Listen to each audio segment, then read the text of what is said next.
तो गाइस आज हम बात करेंगे मैनेजर किम के चैप्टर नंबर 99 के बारे में। और पिछले चैप्टर में हमने देखा था जिनचॉल पार्क और जूनगो किम की बहुत ही जबरदस्त फाइट चल रही होती है। इसलिए जिस किसी ने भी पिछला चैप्टर नहीं देखा जल्दी से पिछला चैप्टर देख लेना, क्योंकि आधी फाइट जिनचॉल की हो चुकी है और आधी इस वाले चैप्टर में होनी बाकी है। लेकिन इस वीडियो की शुरुआत में हम देखते हैं चाइना की के ग्रुप कंपनी को। और के ग्रुप कंपनी एक गैंग भी चलाती है जिसका नाम होता है ब्लैक ड्रैगन बेन्स, जिसका लीडर होता है लाओडोंग। और ये वही लाओडोंग है जिसकी प्रेजेंट मूवमेंट में टॉम ली के साथ फाइट होने वाली है। लेकिन उससे पहले अभी हमें लाओडोंग के बारे में थोड़ी सी जानकारी दी जा रही होती है। हमें बताया जाता है लाओडोंग ब्लैक ड्रैगन्स बेन का बॉस होता है, जो कि एक काफी ज्यादा खतरनाक फाइटर भी होता है। हम एक सीन में देखते हैं लाओडोंग एक जगह पे खड़ा होता है और जमीन में काफी सारे बंदे अनकॉन्शियस पड़े हुए होते हैं और ऑब्वियसली इन सबको लाओडोंग ने ही मारा होता है। इतने में ही लाओडोंग के पीछे से एक बंदा आता है और लाओडोंग को कहता है, सर प्रेसिडेंट आपसे मिलना चाहते हैं। इसके बाद सीन शिफ्ट होता है और हम देखते हैं के ग्रुप के प्रेसिडेंट को, जो कि लाओडोंग को बोल रहा होता है, लाओडोंग मुझे तुम्हारी ताकत की जरूरत है। तियानवाई तियान ग्रुप धीरे धीरे बर्बाद हो रहा है। लाओडोंग कहता है, क्या सर तियानवाई तियान ग्रुप? प्रेसिडेंट कहता है, हाँ तियानवाई तियान ग्रुप के ऊपर किसका राज होगा, इसकी जंग शुरू हो चुकी है। यहाँ तक कि ब्लैक मार्केट में प्योंगयॉन्ग के बेटे के सर पे इनाम भी रख दिया जा चुका है। ब्लैक मार्केट से जो हमें जानकारी मिली है उसके मुताबिक जो भी प्योंगयॉन्ग के बेटे को मारने में कामयाब होगा उसको तियानवाई तियान ग्रुप के शेयर्स दिए जाएंगे। और इस बात का मतलब तुम अच्छी तरह से जानते हो, है ना? इसका मतलब ये होता है कि जिस किसी ने भी गिगवेंचो के सर पे इनाम रखा है वो खुद तियानवाई तियान ग्रुप का मालिक नहीं बनना चाहता, वो बस चाहता है बदला तियानवाई तियान ग्रुप से। गिगवेंचो के सर पे जिन किन्हीं लोगों ने भी इनाम रखा है वो बस तियानवाई तियान ग्रुप को पूरी तरह से बर्बाद करना चाहते हैं। इसलिए हमें इतना ज्यादा सोचने की जरूरत नहीं है, क्योंकि किसी महान इंसान ने एक बार कहा था किसी भी जंग को सबसे अच्छा जीतने का रास्ता होता है बिना फाइट करे जीतना। इसलिए जो कुछ भी हो रहा है उसको ऑब्जर्व करो और उसका फायदा उठाओ। तियानवाई तियान ग्रुप के लिए भी दो गुटों में लड़ाई छिड़ चुकी है और उस लड़ाई का फायदा तुम्हें उठाना है। और एक बार जब हम इस काम को पूरा कर देंगे उसके बाद जो हमें पैसा मिलेगा उस पैसे से हम चाइना के टी ग्रुप को भी पीछे छोड़ देंगे। और यार ये जो टी ग्रुप होता है ये हमें लुकिसम में भी देखने को मिला है। इसके बाद हम वापस से प्रेजेंट मूवमेंट में आते हैं और जो लाओडोंग करने की सोच रहा था ऐसा बिल्कुल भी नहीं हो रहा होता। हम देखते हैं एक उड़ता हुआ प्लेन जिसके अंदर होता है टॉम ली और लाओडोंग। टॉम ने लाओडोंग की मार मार के हालत खराब कर दी होती है, लेकिन लाओडोंग अब भी हार नहीं माना होता।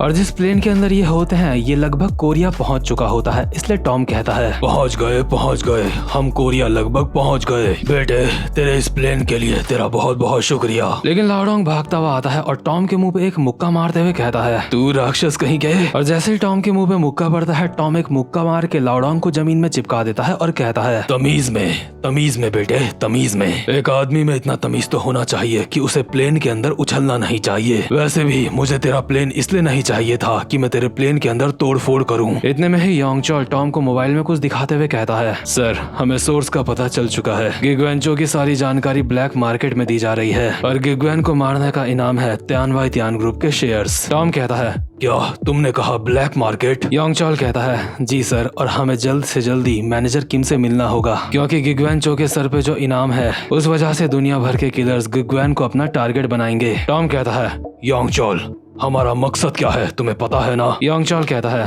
हाँ हमारा मकसद है पैसा। टॉम कहता है, हाँ वो तो सही है, लेकिन और क्या है? योंगचोल कहता है, और है कि हमें कभी भी फेल नहीं होना है। टॉम कहता है, हाँ वो भी ठीक है, लेकिन और बताओ और क्या है? योंगचोल कहता है, यही तो है, और क्या होना है? बट इसके बाद टॉम एक स्माइल के साथ योंगचोल को कहता है, हमारा मकसद है कोई भी ऐसा काम ना करना जिससे हमें नुकसान हो। योंगचोल तो बता, क्या मैंने आज तक कोई भी ऐसा बिजनेस करा जिसमें हमें नुकसान हो? चिंता करने वाली बात कोई नहीं है योंगचोल, चाहे इस जंग का नतीजा कुछ भी हो, चाहे कोई भी जीते, लेकिन हम यहाँ पे ज्यादा से ज्यादा मुनाफा करेंगे। वही हम दूसरे सीन में देखते हैं जूनगो और जिनचॉल पार्क एक दूसरे के आमने सामने खड़े होते हैं और अब तक इन दोनों के बीच में यहाँ पे बहुत ही खतरनाक फाइट हुई थी, लेकिन अब भी इन दोनों का एक दूसरे से फाइट करने का मन भरा नहीं होता। गो ने अपनी घड़ी की नोक करी हुई होती है जिनचॉल की तरफ और जिनचॉल गो को बोल रहा होता है, ठीक है, मैं ये बात मानता हूँ कि हथियार के साथ तू काफी ज्यादा खतरनाक हो जाता है, इसमें कोई शक वाली बात नहीं, तू एक खतरा है, इसलिए मैंने फैसला कर लिया है, मैं तुझे अपने साथ शामिल करने वाला हूँ। और जिनचॉल बहुत ही स्पीड में एक लात मारता है गो के मुंह पे और उसको जमीन में चिपका देता है। गो का सर अभी जिनचॉल के पैर के नीचे होता है और जिनचॉल कहता कहता है, बेटे तू मुझे काफी ज्यादा पसंद आया है, इसलिए मैं तुझसे पूछना चाहता हूँ क्या तू मेरे साथ काम करने में इंटरेस्टेड है। लेकिन गो एक बहुत ही स्पीड में अटैक करता है और अपनी जगह से उठ जाता है, जिस वजह से जिनचॉल घूमता हुआ हवा में जाता है और गो कहता है, बकवास बंद कर बुड्ढे, मैं कोई दिहाड़ी में काम करने वाला मजदूर नहीं हूँ, मैं तेरे लिए काम नहीं करूंगा। और अभी गो का भी चश्मा टूट चुका होता है और उसकी नाक से खून निकल रहा होता है। गो कहता है, क्या तू देख नहीं सकता मेरे पास कितने महंगे आइटम है, क्या तुझे ये सुंदर सी प्यारी सी घड़ी नहीं दिख रही है, मैं तुझ जैसे गधे की बातों में कभी भी नहीं आने वाला। तभी जिनचॉल एक और मुक्का मारता है गो के मुंह पे और उसको जमीन में चिपका देता है और कहता है, जो भी हो मैं तुझे हेडक्वार्टर्स लेके जा रहा हूँ बेटे। लेकिन गो भी जमीन में टकराते ही 2-4 लात मारता है जिनचॉल के, जिस वजह से जिनचॉल को पीछे होना पड़ता है और गो कहता है, मैंने कहा नहीं नहीं नहीं, मैं 1000 बार नहीं कहता हूँ, क्या तेरे लिए काम करने से मुझे ठीक से पैसे भी मिलेंगे। और ये कहते हुए गो अपनी घड़ी से लगातार जिनचॉल के ऊपर अटैक करे जा रहा होता है और जिनचॉल लगातार उन अटैक से बचे जा रहा होता है। ये हमला करना और बचना लगातार चले जा रहा होता है और गो कहता है, वैसे भी अगर तू मुझे अच्छे पैसे देता है उसके बावजूद भी मैं तेरे साथ काम नहीं करूंगा, क्योंकि मैं तेरी तरह एक फौजी नहीं बनना चाहता। जिनचॉल अभी जब गो के हमलों से बच रहा होता है तो जिनचॉल के चेहरे में एक स्माइल होती है, क्योंकि जिनचॉल को गो को देख के काफी ज्यादा खुशी हो रही होती है और वो उसको एरीज में शामिल करवाना चाहता होता है। और गो लगातार अब भी जिनचॉल के ऊपर अटैक कर रहा होता है, लेकिन इतने में ही जिनचॉल देखता है गो के हाथ को। दरअसल गो अभी अपनी घड़ी से अटैक नहीं कर रहा होता, इसलिए जिनचॉल खुद से कहता है, 1 मिनट, वो तो घड़ी नहीं है क्या, इसके हाथ में तो एक पिन है, लेकिन आखिर इसके हाथ में ये पिन आई कहाँ से। गो अपनी जगह में हल्का सा रुक जाता है और कहता है एक स्माइल के साथ, तो फाइनली तुझे ये पता चल गया हाँ। दरअसल गो ने जिनचॉल की बेल्ट की पिन निकाल ली होती है और ये काम गो ने इतनी सफाई से करा होता है कि जिनचॉल को पता भी नहीं लगता। और अभी जैसे ही जिनचॉल को इस बात का पता चलता है, इतने में गो जिनचॉल की पूरी बेल्ट अपने पास खींच लेता है। गो जिनचॉल की बेल्ट अपने हाथ में लेके एक स्माइल के साथ कहता है, तो फौजी अब तेरा इस बारे में क्या ख्याल है, क्या तू अब ये चीज देख पा रहा है कि तूने अपने आप को कितनी बड़ी मुसीबत में डाल लिया है। और गो इस बेल्ट से एक हमला करता है जिनचॉल के चेहरे पे और इस वक्त सब कुछ स्लो मोशन में चल रहा होता है। ये बेल्ट धीरे धीरे करके जिनचॉल के मुंह के पास आ रही होती है और जिनचॉल अपने मन में बोल रहा होता है, कमाल है, इस लड़के को पता है कि सिचुएशन के हिसाब से खुद को कैसे ढालना है। इस लड़के के पास बहुत ही गजब का फाइटिंग टैलेंट है। वैसे इसके अटैक्स को देख के ऐसा लगता है जैसे ये मजाक है, लेकिन इसका हर एक अटैक पहले से ही प्लान किया गया है। हम देखते हैं जो बेल्ट जिनचॉल के मुंह की तरफ आ रही होती है, जिनचॉल उससे बच जाता है, बट गो लगातार जिनचॉल के ऊपर बेल्ट से हमले करे जा रहा होता है। और जैसे ही जिनचॉल इन सारे के सारे अटैक से बच रहा होता है, इतने में ही जिनचॉल के पैर के नीचे आती है गो की घड़ी, जो गो ने जानबूझ के जमीन में छोड़ी थी ताकि जिनचॉल का बैलेंस थोड़ा सा खराब हो जाए। और अभी होता भी यही है, जैसे ही जिनचॉल अपना बैलेंस थोड़ा सा खोता है, गो एक स्माइल के साथ खतरनाक सा अटैक करता है बेल्ट से जिनचॉल के ऊपर और कहता है, बुढ़े देखा मैंने तुझे क्या कहा था, जब मेरे हाथ में हथियार होता है तो मैं काफी खतरनाक हो जाता हूँ। वैसे तुझसे मिलके भी मुझे काफी अच्छा लगा फौजी। और गो का अटैक जिनचॉल के ऊपर पड़ जाता है, लेकिन तभी गो देखता है कि जिनचॉल अपना हाथ आगे ले आया था, जिससे जिनचॉल के हाथ में हल्का सा कट तो लगा होता है, लेकिन जिनचॉल को ज्यादा नुकसान नहीं पहुंचा होता। और जिनचॉल अपने मन में कह रहा होता है, मैं ये महसूस कर सकता हूँ ये लड़का काफी ज्यादा खतरनाक है। और गो जैसे ही देखता है कि जिनचॉल को कुछ भी नहीं हुआ, इसलिए गो कहता है, ओ कमाल है, तू अब भी जिंदा है। जिनचॉल अपने दूसरे हाथ से बेल्ट को पकड़ता है और एक स्माइल के साथ कहता है, इससे कोई फर्क नहीं पड़ता कि तू एक हथियार को कितनी अच्छे से इस्तेमाल करता है, क्योंकि किसी भी हथियार की अपनी एक लिमिट होती है। बेटे तू मुझे जान से मारना चाहता है ना? अगर ऐसी बात है तो तुझे कम से कम यहाँ पे एक टैंक लेके आना चाहिए था, तब जाके तेरे थोड़े चांस होते कि तू मुझे जान से मार पाए। एनीवे लड़के, तू मुझे काफी पसंद आया, तूने अपनी तरफ मेरा ध्यान काफी ज्यादा आकर्षित किया है और तेरी ये कमाल की पोटेंशियल देख के मैं सच में पागल हो रहा हूँ, इसलिए मैं तुझे अपने साथ एरीज लेके जाऊंगा। चाहे कुछ भी हो जाए, अब तो मेरे साथ फंस चुका है बेटे। मतलब यार ये दोनों के दोनों एक अल्ट्रा लेवल के लेजेंड हैं। वहीं हम दूसरे सीन में देखते हैं जो मिस्टीरियस बंदा होता है, उसके पीछे से उसके साथ का बंदा आता है जिसका नाम होता है executive director says. Executive director mysterious बंदे को कहता है, सर हमें पता चल गया गिगवैन की मदद कौन कर रहा है। जो लोग गिगवैन की मदद कर रहे हैं उन लोगों का नाम है बेको हाम। मिस्टीरियस बंदा कहता है, क्या बेको हाम? एग्जीक्यूटिव डायरेक्टर कहता है, जी सर, जिस वक्त प्योंगयॉन्चो जिंदा थे वो लोग उस वक्त भी प्योंगयॉन्चो के लिए काम किया करते थे और इस वक्त बेको हाम का मिशन है गिगवैन को बचाना। मुझे लगता है कि उन लोगों ने गिगवैन को कहीं पे छुपा दिया है। जब तक सिचुएशन शांत नहीं हो जाती वो लोग गिगवैन की मदद करेंगे। मिस्टीरियस बंदा कहता है, एग्जीक्यूटिव डायरेक्टर, मैं चाहता हूँ तुम सारे के सारे शेयर होल्डर्स को कॉल करो। मैं उन सबके सबको एक साथ लेके आना चाहता हूँ और उनके सामने मैं ये चीज ऑफिशियली अनाउंस करूंगा कि मैं त्यान वाई त्यान ग्रुप का होने वाला सक्सेसर हूँ। क्योंकि अगर मैं ऐसा करूंगा तो गिगवैन के पास और कोई भी रास्ता नहीं बचेगा, उसे सामने आना ही होगा। वैसे भी वो अपनी पूरी जिंदगी बेकोहाम के पीछे नहीं छुप सकता है। हम उसके बड़े दिल को उसके ही खिलाफ इस्तेमाल करेंगे। ये तो एक बेसिक सी स्ट्रेटेजी होती है ना? मैंने सही कहा ना? और अभी हमें इस मिस्टीरियस बंदे का चेहरा क्लियरली दिखाया जाता है। इस बंदे का नाम होता है टेहवा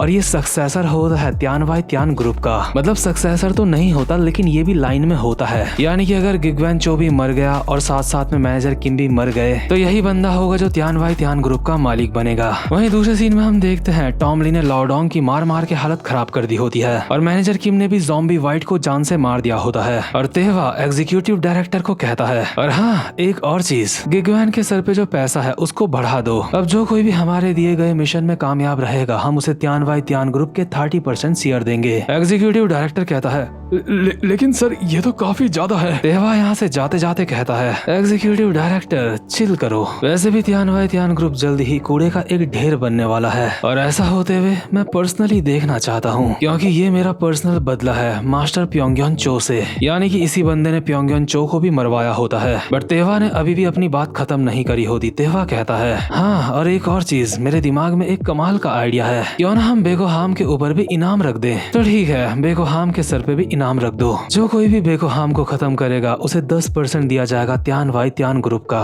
एग्जीक्यूटिव डायरेक्टर, तुम इस बारे में क्या सोचते हो? क्या तुम ये चीज नहीं देखना चाहते कि आगे क्या होने वाला है? क्या तुम ये नहीं देखना चाहते कि अब कौन किससे फाइट करेगा और जो फाइट्स होंगी वो कितनी ज्यादा कमाल की होंगी? वक्त धीरे धीरे गुजर रहा है, इसलिए हम बेस्ट से बेस्ट बंदों को एक साथ एक दूसरे के आमने सामने लाएंगे और उन्हें आपस में लड़ाएंगे। मतलब कि आगे हमें और भी फाइट्स देखने को मिलेंगी और शायद हांशु शियोंग के साथ भी हमें किसी की फाइट देखने को मिलेगी, लेकिन अभी हमें उस बंदे का चेहरा नहीं दिखाया जाता। तेहवा एक स्माइल के साथ कहता है, पर्सनली मैं ये बात जानने के लिए काफी ज्यादा बेचैन हूँ कि बेकोहाम से कौन फाइट करेगा। मैं सोच रहा हूँ क्या कोई लोग ऐसे होंगे जिनकी दुश्मनी बेकोहाम से होगी, क्योंकि अगर कोई बेकोहाम का दुश्मन होगा तो हमारा टाइम बच जाएगा। वैसे भी अगर किसी को बदला लेना होता है तो उसके अंदर कमाल की मोटिवेशन आती है। इसके बाद सीन शिफ्ट होता है और हम देखते हैं फुजिमोरी यूकी की फोटो। और आपको याद नहीं तो आपको बता देता हूँ कि फुजिमोरी यूकी वही इंसान है जिसकी फाइट एक बार मैनेजर किम के साथ हुई थी और मैनेजर किम ने इस बंदे को काफी ज्यादा मारा था और टॉम ने एक मुक्का मार के फुजिमोरी यूकी को जान से ही मार दिया था। अभी हम देखते हैं जापान में फुजिमोरी यूकी का फ्यूनरल चल रहा होता है और आपको बता दो फुजिमोरी यूकी कुंगशुंग हुए गैंग में काम किया करता था और उस गैंग का प्रेसिडेंट होता है तोकोतारू फुजिमोरी। और अभी तोकोतारू फुजिमोरी के कान में कोई बंदा आके कहता है कि बेकोहाम के सर पे इनाम रखा गया है। हालांकि हमें ये चीज नहीं बताई गई है कि इस बंदे ने फुजिमोरी के कान में क्या कहा है, लेकिन यही कहा होगा जो मैंने कहा, क्योंकि तोकोतारू फुजिमोरी अभी काफी ज्यादा हैरान लग रहा होता है और आई थिंक यही बंदा होगा जो अब बेकोहाम के साथ फाइट करने की सोचेगा। साथ ही साथ मैं आपको एक और बात बता देता हूँ, ये जो बंदा है बहुत बड़ी गैंग चलाता है। अगर लोगों की बात करें तो इसकी गैंग में बेकोहाम से काफी ज्यादा बंदे होंगे और साथ में ये खुद भी काफी ज्यादा खतरनाक है। तो खैर ये वाला चैप्टर यहीं पे खत्म होता है और लास्ट में आपको बताना चाहता हूँ जो UI स्काई चैनल है उसके ऊपर एक और स्ट्राइक पड़ चुकी है, यानी कि उसके ऊपर अब टोटल 2 स्ट्राइक पड़ चुकी है, जिससे कि आगे दिक्कतें आ सकती है लुकिसम की वीडियोस अपलोड करने में। वैसे मैं पूरी कोशिश करूंगा इस मैटर को सॉल्व करने की, लेकिन ये इतना आसान नहीं है। तो खैर अब मैं मिलता हूँ आपसे अपनी नेक्स्ट वीडियो में, तब तक के लिए गुड